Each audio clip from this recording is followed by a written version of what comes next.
ఎలా ఉంచుకున్నాడు, ఆ కళ విధానం ఏంటి అనేది మనం ఈరోజు తెలుసుకుందాం. అయితే మనం చూసుకున్నట్లయితే దానియేలుకి తండ్రి, తల్లి, ఇంకా తనకి చెల్లి ఉండేవారన్నమాట. అయితే వాళ్ళ నలుగురు కూడా అలా నివసిస్తూ దేవుని యొక్క మాటలు మాట్లాడుతూ దేవుని యొక్క పాటలు పాడుకుంటూ అలాగే ఉండేవారన్నమాట.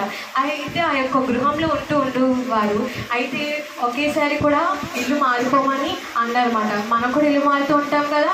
అయితే అలాగే ఇల్లు మారిపోమంటే ఆ యొక్క కాగితాల్లో రాసి అలా కీర్తనలు అయితే కీర్తనలు, ఏదైతే యోషం గురించి అయితే యోషం గురించి అలా చదువుకుంటూ వాళ్ళు కుటుంబ ప్రార్థన కానీ ఏదైనా చేసుకునేవారు అనమాట.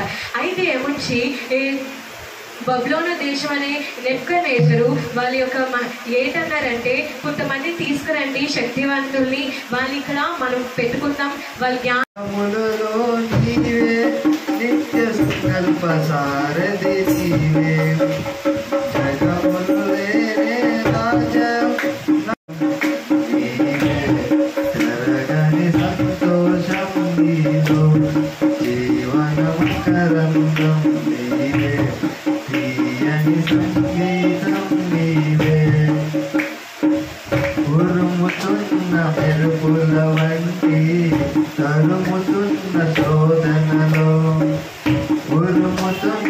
మెరుపుల వంటి తరుముచున్న శోధనలు.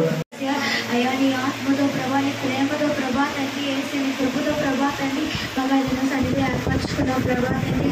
అయ్యా నీకు వేలాది వందనాలు స్తోత్రాలు చెల్లిస్తున్నావు ప్రభా. మా ముందు ప్రభా ఎటువంటి ప్రభా ఎంత అడ్డుకోడు ఉన్నప్పటికీ ప్రభా తండ్రి, ఎన్ని సమస్యలు ఉన్నప్పటికీ అయ్యా ప్రభా అనగా ఎంతమంది శత్రువు ఉన్నప్పటికీ ప్రభా తండ్రి